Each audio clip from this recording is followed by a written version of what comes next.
Hi everyone, thanks for joining me. This is my third video in my sublimation series. In the very first video, we made this sublimation t-shirt. If you want to see these videos, I will have them linked in the description below. In the second video, we made super cute personalized mugs with sublimation. And today, we're going to make personalized mouse pads. And I think these are so cute. So you can tell I've been playing with my son's wedding photos. So this one is the first one I made, and I just want you guys to see just how vibrant and gorgeous this is. Some are under the misconception that sublimation produces drab colors, and look, this looks just like the photograph. Same with this one. These are so cute. And I actually made two of this version. One of these I used sublimation paper, one of these I used regular copy paper. And I wonder if you can tell the difference. The one that, this one, which I think is actually a little more vibrant, is the copy paper. This was the sublimation paper.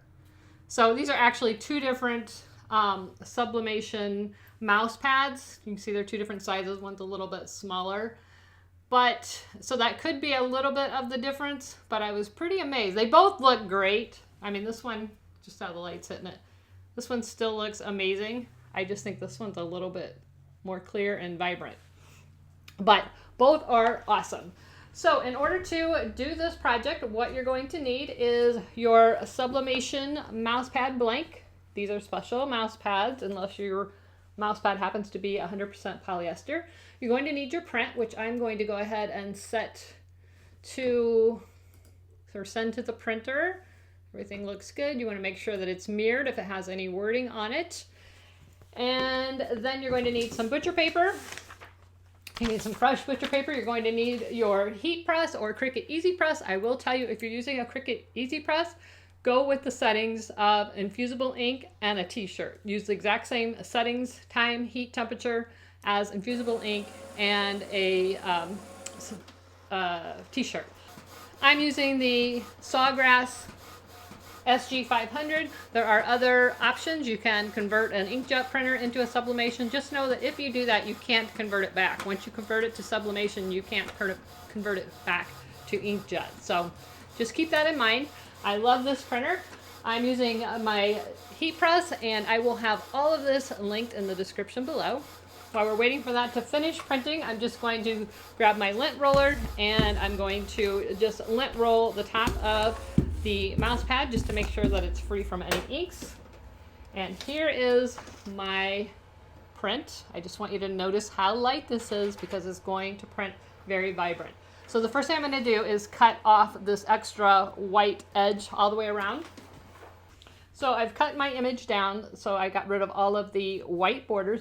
Whenever you print for sublimation, you want to make sure that you not only mirror it, but that it's slightly bigger than the object that you're putting it on, so that you have edge-to-edge covering. So this is just, I made this design to go slightly bigger than the mouse pad.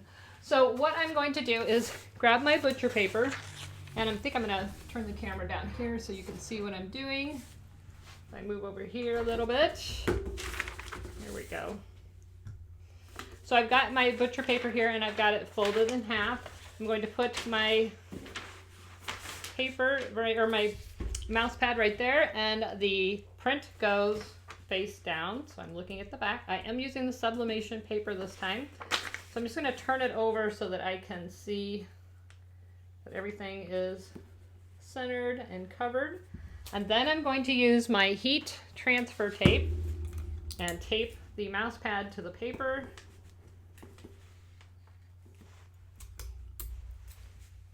On the edges. I'm going to flip it back over so that when I put this on the heat press, the paper is going to be side up. And then I'm going to tape it down on the sides to the sublimation, or to the butcher paper, just to make sure that it doesn't shift on me. All right, so we're going to close up that sandwich.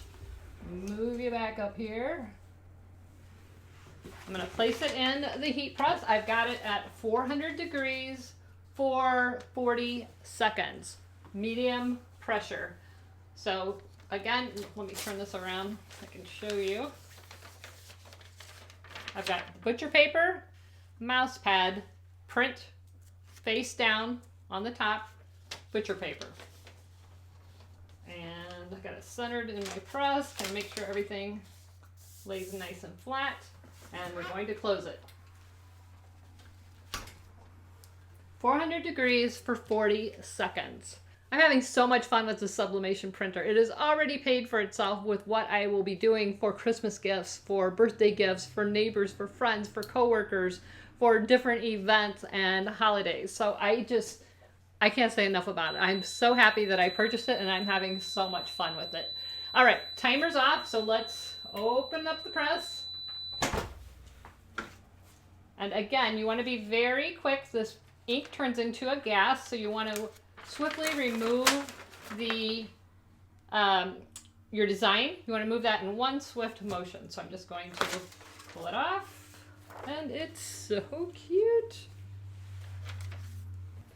So here is the finished mouse pad. This is going to be really cute on my desk for summer, and just a happy mouse pad. I might take this one to work and put it on my desk.